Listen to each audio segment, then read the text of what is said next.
नमस्कार. आज आपण ऐकणार आहोत एक विनोदी कथा, जिचं नाव आहे महाकंजूस डोंगरे आजोबा. ही कथा लिहिली आहे साहनी प्रभू यांनी त्यांच्या गावातल्या गजाली या पुस्तकामध्ये. प्रत्येक गावात लोकांचे काहीतरी स्टिरियोटाईप असतातच. कंजूसपणा एक. काही लोक महाकंजूस असतात. त्यातीलच एक आपले डोंगरे आजोबा होते. यांचा संपूर्ण परिवारच विचित्र होता. डोंगरे आजोबांची एक सायकल होती, जी म्हणे त्यांना हुंड्यात मिळाली होती. डोंगरे आजोबांनी कधीही त्याचे ब्रेक्स वापरले नाहीत, कारण वापरलेले ते झिजले असते ना. यांचा कंजूसपणा इतका सुप्रसिद्ध होता, लोक यांच्या नावावर अनेक विनोद खपवायचे आणि यांची एकूण पर्सनॅलिटी अशी होती की ते खपवून सुद्धा जायचे. एकदा काही कोर्ट कचेरीचा मामला होता. माझ्या वडिलांनी पुढाकार घेतला होता. काही 1000 पानाचे झेरॉक्स मारून धावपळ करून सबमिट करायचे होते. त्यामुळे डोंगरे आजोबांचे काम सुद्धा माझ्या वडिलांनी केले आणि व्यवस्थित हिशोब दिला. साधारण 800 रुपये खर्च झाला असेल. डोंगरे आजोबांनी मग रिसीट आपल्या गृह मंत्रालय म्हणजे डोंगरे आजीकडे दिला. यांचा परिवार मातृसत्ताक होता. ती मग आपल्या पतींना आत घेऊन गेली. वडिलांना वाटले यांना 800 रुपये जास्त वाटले असावेत, पण हिशोब बरोबर चोख होता. त्याशिवाय वडिलांनी आपले वाहन आणि वेळ वाया घातला होता, ते वगैरे फ्री होतं. मग डोंगरे आजोबा बाहेर आले. त्यांनी कचा 800 रुपये वडिलांच्या हाती दिले. मग थोडा वेळ घुटमळत त्यांनी, नाही हो, आमची ही म्हणाली की तुम्ही एवढे कष्ट घेतले आहेत, त्यामुळे काहीतरी दिलेच पाहिजे, म्हणून वरून मी 5 रुपये दिले. मी फिदी हसले. वडिलांची विनोदबुद्धी तल्लख. अहो डोंगरे आजोबा, अशा पद्धतीने आपले पैसे उधळणार काय? शेजार धर्मच आहे आपला, कशाला उगाच, आणि ते सुद्धा अख्खे 5 रुपये उधळायचे. मी एक काम करतो, तुम्हाला इतके मनाला लागेलच तर तुमच्या बागेतली काही जास्वंदीची फुले घेऊन जातो. त्या काळी एक साधी टॉफी 50 पैशांना मिळायची, तर कोकची छोटी बॉटल 200 ml ची 5 रुपयाला होती. वडिलांचे हे बोलणे ऐकून डोंगरे आजी मोठ्याने म्हणाल्या, पाहिले, मी सांगितलेच होते तुम्हाला 5 रुपये जास्त होतील म्हणून. मग आम्ही तेथून काढता पाय घेतला. यांच्या घरी चहा मिळणे म्हणजे साक्षात मोहिनीच्या हातून अमृत मिळणे होय. चहात ते अत्यंत कमी साखर घालत आणि साखर डब्यातून काढताना एखाद दुसरा कण पडला तर अलगद वेचून पुन्हा डब्यात जायचा. बरे, चहाचा कप तर साक्षात विश्वकर्माने बनवला होता, कारण तिचे अमेरिकेत मोठे कॉफी मग असतात ना, तसा तो स्टीलचा मग. त्यात चहा मिळेल असे पाहून बहुतेक पाहुणे, अहो नको हो इतका चहा, खूप मोठा कप आहे, असे म्हणत. पण प्रत्यक्षात तो एक फ्लास्क मग होता. म्हणजे बाहेरून मोठा वाटला तरी त्याचे बूड खूपच जाड होते, त्यामुळे आतील भाग फारच कमी व्हॉल्यूमचा होता. अर्धा कप चहा पुरे म्हणणारा पाहुणा मग बऱ्यापैकी पश्चातापग्रस्त व्हायचा. जगाच्या तुलनेत ही मंडळी सुमारे 10 वर्षे मागे चालायची. सर्वत्र रंगीत टीव्ही होता, तेव्हा त्यांनी कृष्णधवल टीव्ही घेतला, म्हणजे कोणीतरी त्यांना दिला होता. मग रंग पाहिजे म्हणून ह्यांनी बाहेरून लाल रंगाचे ट्रान्सपरंट कागद लावले, म्हणून म्हणे एक रंग जास्त दिसतो. यांच्या घराचा कुत्रा, खरे तर त्या कुत्र्याने मागील जन्मात काहीतरी महापाप केले असावे म्हणून यांच्या घरी पोचला. त्याने बिचाऱ्याने काहीही नॉनव्हेज प्रकार पाहिलाच नव्हता, हाडे वगैरे काहीच नाही. त्या कुत्र्याची गत अशी होती की वाड्यावरील इतर कुत्र्यांनी त्याला वाळीत टाकलं होतं. आमच्या घराजवळ आला तेव्हा मुद्दामहून मी त्याला काही चिकनचे हाडे वगैरे द्यायचे. तो बिचारा आनंदाने नाचू लागला. शेवटी प्लास्टिक खाऊन मेला बिचारा. डोंगरे आजोबा पेपर आमच्या घरी येऊन वाचत. त्यांच्यामध्ये पेपरवाले लबाड होते. विकत घेताना 1 रुपये, पण रद्दीला काहीही भाव देत नाहीत. मी अतिशयोक्ती करत नाही.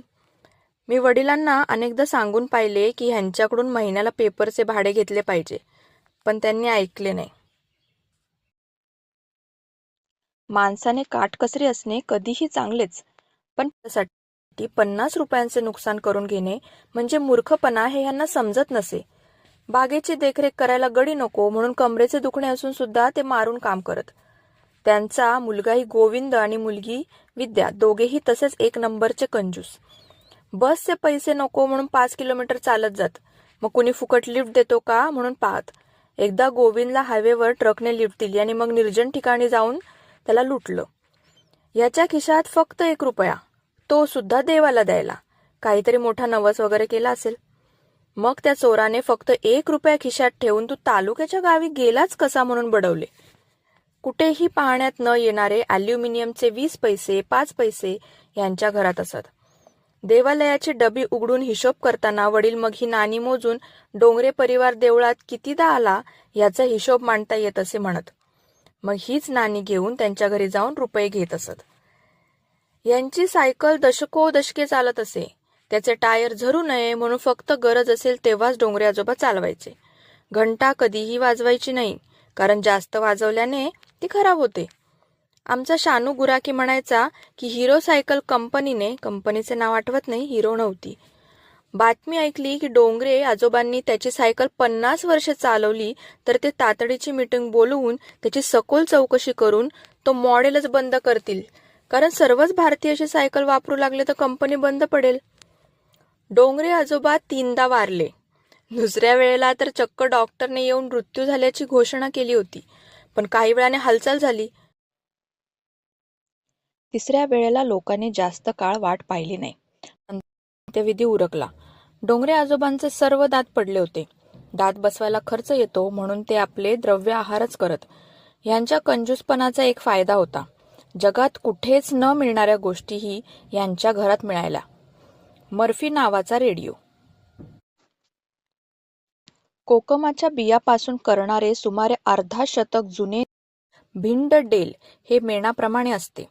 मग ह्यांच्या घरात एक अत्यंत जुनी फेनीची बाटली होती. म्हणजे त्या प्रकारच्या काचेची बाटली पोर्तुगीजांनी सुद्धा पाहिली नसेल असे वडील म्हणत. आणि अननसाचा हलवा हा कितीही काळ टिकतो म्हणून एका बरणीत घालून त्याने तो माळ्यावर गुप्त ठिकाणी ठेवला होता. आमच्या वडिलांच्या मते ते लहान असताना सुद्धा त्या बरणीत तो हलवा होता. मला कधी खोकला वगैरे आला तर डोंगरे आजी, बाळ घरी ये, मी तुला चमचाभर चांगला अननसाचा हलवा देते, ठीक होईल तुझा खोकला, असे म्हणत असे. त्या भयानेच माझा खोकला दूर होत असे. कधी कधी खरोखरच जाऊन ह्यांच्या हातून काही ग्रॅम तरी हलवा सुटेल का अशी परीक्षा घ्यावी असा विचार होता. पण विषाची परीक्षा घेऊ नये म्हणून आईने मला बजावले. गाडी चालवायला पाहिजे. मी परवाना वगैरेच्या नादात कधीच पडले नाही आणि वयाप्रमाणे परवाना मिळालाही नसता. तर गाडी धुवायला सुद्धा पाहिजे हा वडिलांचा नियम. त्यामुळे मी कधी कधी गाडी धुत असे. एकदा गोविंद असाच चालला होता. त्याने मी गाडी धुताना पाहिले. तो माझ्यापेक्षा किमान 20 वर्षे मोठा होता. अगं, या गाडीची किंमत साधारण किती असेल? त्याने मला विचारले. मी सुद्धा खोचकपणे, गोविंद दादा, कार हे प्रकरण खूपच महाग असते बरं का, या गाडीला किमान 1000 रुपये पडतील असे म्हटले. 1000 रुपये ऐकूनच त्याला भोवळ वगैरे येईल अशी माझी अपेक्षा, पण ह्याने माझ्यावरच बार उलटवला. मला 900 रुपयात विकतील का तुझे बाबा? त्यांनी विचारले. मी सुद्धा विचारून पाहायला काय हरकत आहे म्हणून वेळ मारून नेली. तर आमची बंदूक होती आणि वापर सुद्धा भरपूर होता, त्यामुळे घरात काडतुसे असायची. पण ती महाग असल्याने आणि सुरक्षेच्या दृष्टिकोनातून आम्ही कधीच कुणाला लोडेड शॉटगन देत नसू. पण डोंगरे आजोबा महाकंजूस असल्याने ते कधीही काडतुसे विकत घेणार नाहीत हे ठाऊक होते. त्यामुळे फक्त माकडांना दाखवायला म्हणून ते कधी कधी रिकामी बंदूक घेऊन जात. आपली सायकल प्रेमाने वापरणारे आजोबा बंदूक 8% प्रेमाने वापरतील अशी अपेक्षा होती. पण ह्यांनी किंवा गोविंदने त्यावर प्रयोग केले असावेत. त्याच्या नळीतून ह्यांनी काय घातले ठाऊक नाही, पण बंदुकीचे रायफलिंग खराब झाले आणि ट्रिगर सुद्धा मोडला. मग आम्हाला खर्च आला तो वेगळा. 2012 साली डोंगरे आजोबांना कुणीतरी लक्स साबण दिला. हे घरी राख लावून आंघोळ करायचे. पण त्या दिवशी यांनी बाजारात जाऊन हल्ली वास येणारा साबण येऊ लागलाय म्हणे गावात असे 4-4 म्हटले.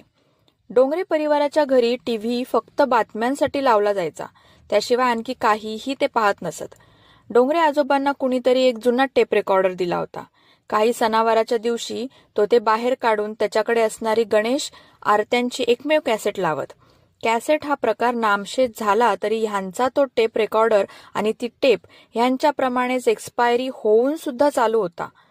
मग मी त्यांच्या घरी गेले असताना माझ्याकडे जुना आयपॉड होता, तो दाखवला. यांच्यात साधारण 50,000 गाणी असतील असे मी त्यांना सांगितले. ते थक्क झाले, त्यांना विश्वासच बसेना.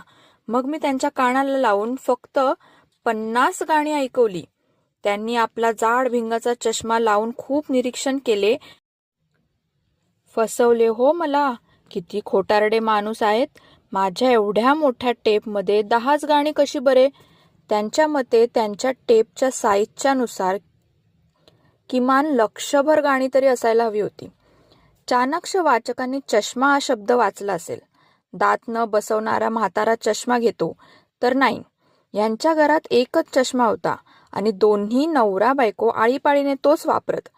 आता तुम्ही म्हणाल की एकाच चष्मा दुसऱ्याला कसा बरं लागेल, तर हा चष्मा दोघांनाही लागत नव्हता, कारण तो होता आणखीन कुणाचा. उगाच चष्मा लावला म्हणून चालत नाही, तो योग्य नंबरचा घ्यावा लागतो. हे खूप लोकांनी सांगून पाहिले, पण जोडपे बदले नाही. वाचता आले तर पुरेसे आहे इतकेच काय ते म्हणायचे. कंजूसपणा इतका प्रचंड की मुलगी लग्नाची झाली तर खर्च येतो म्हणून कुणी विशेष कार्यक्रम न करता घेऊन जातो काय म्हणून पाहायचे. मग एक विधुराशी लग्न करून दिले, इतके गुप्तपणे की लग्न झाल्यावर लोकांना सांगितले. सर्व पैसे मंडळी बँकेत ठेवायची आणि एकूण बँक व्यवहाराबाबत प्रचंड गुप्तता. गावातील पुरोहिताने तोंड लपवत लावणीला जाणे, त्या प्रकारे गोविंद बँकेत जायचा. खोटे बोलत नाही. पासबुक अपडेट करून घ्यायचा. कुणीही बँक व्यवहाराबाबत काहीही प्रश्न केला तर हा पोबारा करायचा.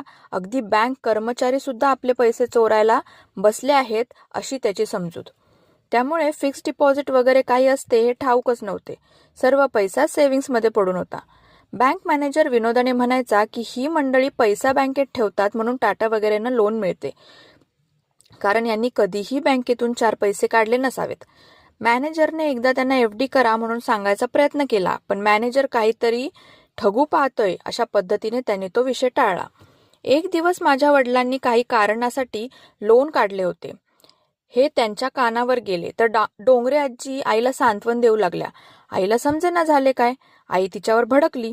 मग डोंगरे आजींनी आपल्या खास कपाटातील एक अत्यंत जुने श्यामची आई पुस्तक मला दिले. बाय वाच हो आणि वडिलांना सांग, कर्जाच्या भानगडीत पडू नका. मी कपाळावर हात मारला. डोंगरे आजोबांचा एक किस्सा म्हणून सांगितला जातो, पण हाच किस्सा मी इतरांच्या नावाने ऐकला होता, त्यामुळे खरा नसावा. तर डोंगरे आजोबा एक दिवस बराच वेळ चालून रात्री देवळात पूजेला गेले. अर्ध्या वाटेवर त्यांना आठवण झाली की त्यांच्या खोलीतील तेलाचा दिवा पेटत आहे. मग तेल वाया जाऊ नये म्हणून डोंगरे आजोबा लवकर घरी आले. डोंगरे आजी थोड्या चकित झाल्या. अहो, तुम्ही एवढ्या लवकर घरी कसे काय आलात? तर मग आजोबांनी कारण सांगितले. त्यावर डोंगरे आजींनी कपाळावर हात मारला. फुटके माझे नशीब, म्हणून असला नवरा मिळाला. अहो, तेल वाचवायच्या नादात सायकलचे टायर नाही का हो झिजले जास्त? त्यावर डोंगरे आजोबा सुद्धा. खुळा समजतेस की काय मला? मी सायकल तिथेच देवळाजवळ सोडून आलोय. आता पळत जाईन आणि हे बघ, चप्पल सुद्धा झिजू नये म्हणून हातात घेऊन आलोय.